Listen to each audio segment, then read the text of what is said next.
Today we are going to talk about handling chaos in homeschool. I apologize for the glare. I'm going to try not to look towards the light, but otherwise I can't see. Okay, so let's just jump into the video and talk about it.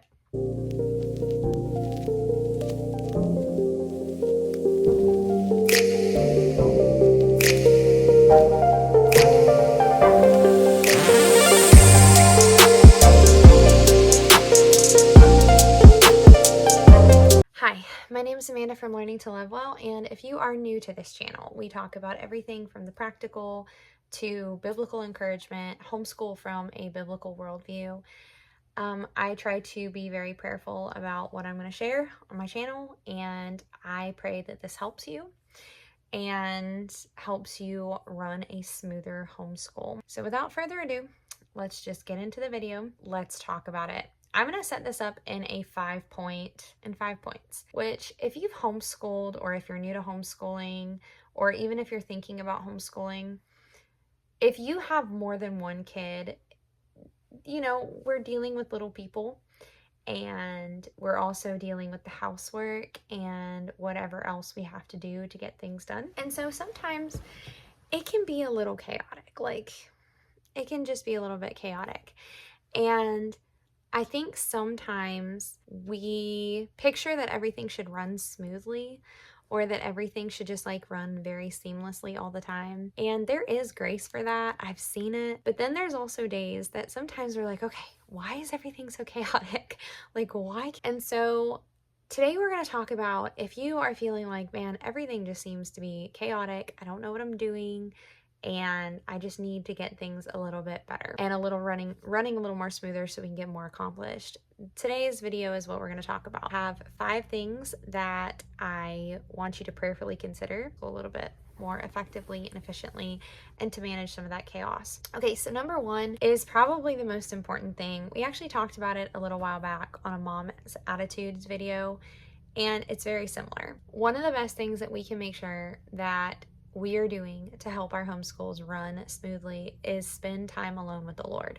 This looks like centering our personal time with the Lord first thing in the morning, and then also focusing is starting it with devotion. I love this. I love that one of the first things that we do in homeschool, now I know everyone's different, but one of the first things we like to do in homeschool is get together and we do devotion. That is our time to give thanks. That is our time to go through the Bible together, and that is the time that we get to pray together as a family. This helps center our homeschool. One of the reasons that we want to homeschool is we want to bring up our children in training and instruction of the Lord. And I want my homeschool to be biblically focused. And so by having that time in the morning, you would be surprised how much chaos it mitigates. There's just a peace in your home. There's just a difference in the environment when you center your day around Christ versus trying to do everything. It can just be so different if you don't have that peace. If you don't feel like you're putting Christ in the center of your homeschool, how chaotic it can be. And the moment that you center back on Jesus, there's just a peace there that you're not going to get anywhere else. This might sound super spiritual to some people, but for those who've experienced the peace of God, when you put God first, it makes complete sense. In everything that you do, when you focus everything on Christ, Jesus said that he keeps those in perfect peace, that those whose mind is stayed on him. It doesn't mean that we don't go through things, but it does mean that we have that place that we can always center back to Christ. And there's a peace with him that you're not going to find anywhere else in the world. And if you are one of those people that you're like, man, my homeschool is chaotic, the moment we get up to the morning we go to bed, it's like chasing my tail. I challenge you to start not only focusing your morning first on Christ, but then a collective time. It doesn't have to be long. It doesn't have to be like an hour-long devotion study, but just something to start gratituding, or like start a gratitude time with your children where you're like, all right, we're going to talk about what we're thankful for today and tell God what we're thankful for out loud. Or even go through prayer time and then go through maybe a scripture, maybe depending how old your kids are, maybe a whole chapter, maybe a couple proverbs.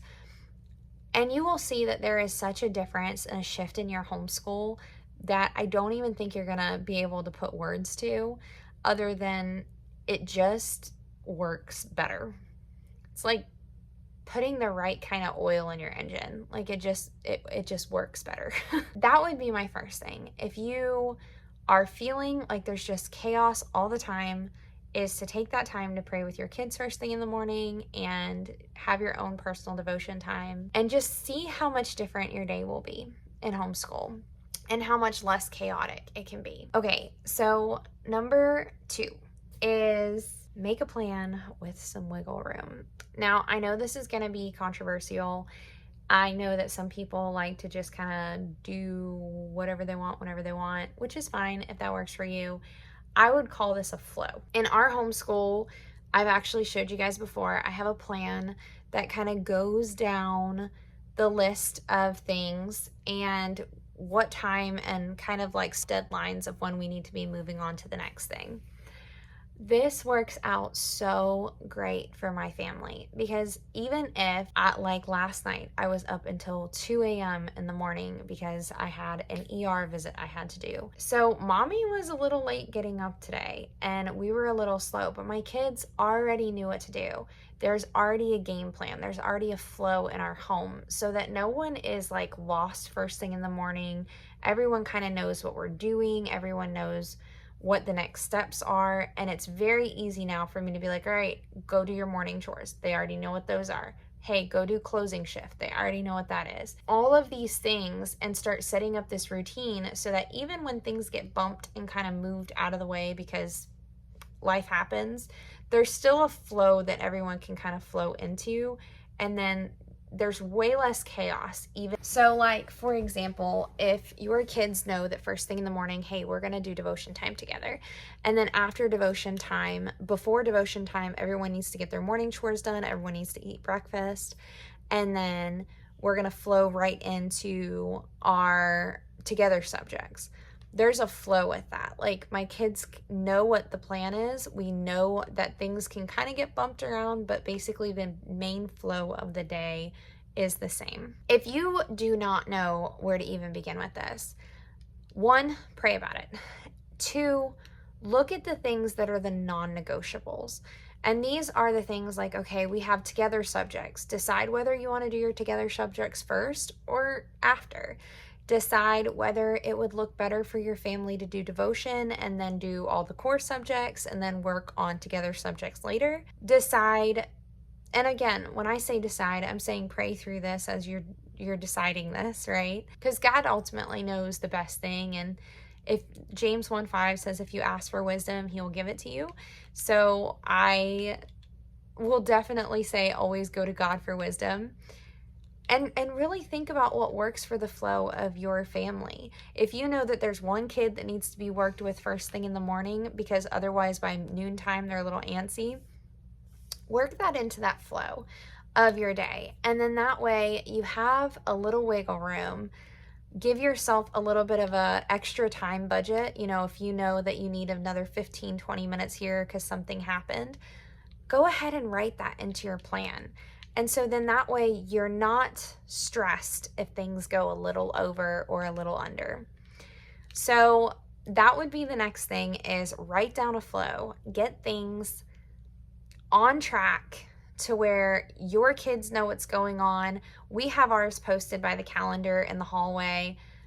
It helps my children know what's the next step. They're not lost if I've got something going on or if maybe I've got to take a phone call first thing in the morning. They know what they're doing, I know what they're doing, and it just works to keep us on track, even during chaotic seasons. Okay, number 3 is organize a space. I am gonna say this is super important. So in homeschool, if you do not have a designated spot to put books, craft supplies, anything, you do not have to have a whole homeschool room. There's been a season in my life where we had a whole room dedicated to homeschool stuff. And then in this season of our life, one closet that holds all of our homeschool books and our craft supplies and everything else. It could look like a cart. Maybe you only have one kid and you sell all your books at the end of the year to get the new stuff. Just have one space where everyone knows where the books go back and where the crayons go back. You can get those little plastic stackable containers. If you don't do plastic, you can get those cloth pull-out ones. But just have one place where things go back. If you have things stashed around your house in a lot of different areas, it can make chaos worse because there's so many places that things can get misplaced so quickly.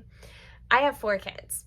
So if I get everyone to put their books back in the homeschool closet at the end of the day, we are not having to worry about losing books. And trust me, we've done our fair share of losing books through the years. So I speak from experience. If you can, find one spot in your home to designate to where you put the books, you put everything that's needed for homeschool supplies or extra readers, or maybe have one bookcase in the house where all the books for reading books go. If you have library books that are going from the library, have one place where they go back to by the end of the day. This can take out so much chaos in your homeschool, because then you don't have as many people running around frantically looking for all of their subjects, because as long as they were all obedient, they had a spot by God's grace to put it back and get it closed up at the end of the night. And that is where it all goes. If you have a lot of kids, this obviously is going to need a bigger space. The less kids you have and the less supplies you have, the smaller the space. But either way, even if you don't have a designated homeschool room and you just have a closet like I do in this season, that's okay. Make do with what God has given you. Pray about a good spot and find a way to condense the area so that everyone knows where everything goes at the end of the day and where it goes if they need to go find something in the middle of the day. It does. It cuts out a ton of chaos. Number 4 is make time for chores. When you homeschool when you homeschool for any period of time, you will notice that if you do not make time for chores during certain parts of the day, your home is going to look like a bomb went off by the end of the day. And so one of the best things to do to work into that flow that I was saying about earlier is designate time for chores. So for example, for our family, it's when the kids first get up, they have their morning chores, they know what they are, and then at night, we have something called closing shift. Closing shift is when we get everything cleaned up by the end of the night. Sometimes this looks like earlier, sometimes it looks a little later, depending on whether we have an extracurricular activity afterwards. But the closing shift really gives us the opportunity to say, hey, we're gonna get everything done and start fresh in the morning. And then in the morning, we start the day with morning chores, and this gives the kids the idea of what they're gonna do. Like tonight, Lord willing, I'm gonna go out and make some bread for tomorrow, and then I will start baking bread in the morning. And this just gets us into the flow of everything that needs to get done. The house doesn't look like a wreck. We can get some meal prep put into it, and we can get everything done in kind of like an orderly fashion. This changes from day to day. It doesn't mean that we never have a day or things have to get moved around, but there's a pretty steady chore time so that everyone knows and that the house doesn't get neglected in the pursuit of homeschool. Because we live here, we want to enjoy it, and a clean space often is way easier to enjoy than a really cluttered one. So yes, try to make time for chores, whichever works for you, and when that works for you and your children, so that your house will stay mostly in order during the time of homeschool. Okay, so this is the last tip for keeping your home from being completely chaotic, is manage transitions. I've actually talked about this before in other videos, but meal times, subject change times, all of those things definitely have the ability to create chaos. And there is a couple of things that you can do. One is during that time in the morning, in your quiet time, take a few minutes. If you're not a weekly meal planner, I do not weekly meal plan. I sometimes write down what I can make during the day so I have a good idea going into the day of what I'm going to do, so it takes out some of that decision right there and then for lunchtime and things like that. Also, things like breakfast time, lunchtime, even transitioning from homeschool to dinner time could definitely cause chaos, especially if you have a ton of little kids.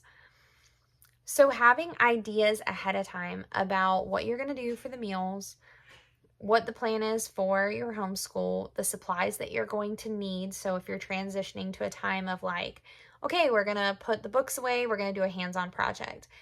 Having those things on hand that are easy and accessible and having everything kind of prepped and ready to go so that transition times kind of go a little bit more smoothly can make your homeschool feel way less chaotic than it would if you're just trying to get it all done all at the same time. So, for example, if I have a forensic science thing, if I did a quick thing, and I'm not always good at this, by the way. I'm better with the meal thing, but the forensic science, so like we have a forensic science DNA lab. When I go shopping, I have to pick up some Twizzlers and some different colored marshmallows because we're making a DNA helix out of Twizzlers and marshmallows. Having that ready for next Thursday will save me a lot of time in my brain because then I have everything ready and put up for the DNA helix model that we have to do. Oh, and I need toothpicks too. Having those things ready in advance can definitely make transitions easier from, hey, we're moving from bookwork to our science lab, because then my children and I don't have to go scrounge up and get everything ready beforehand. Or sorry, during that transition, so that my kids can actually sit down and I can move everything to the table, they can work on their project, and then we can go to the next thing. Keeping cleanup times or like a plastic tablecloth for like messy experiments and things like that, where you can put down and then do the experiment and then fold everything up and throw everything away when it's done, can also help mitigate transition times if you know that you're going to do some messy projects. Well, that is what I've got for you today. I hope that you guys get something out of this video, and I hope you guys just enjoyed Thanksgiving. All right, well, thanks for joining me. God bless, and have a great day.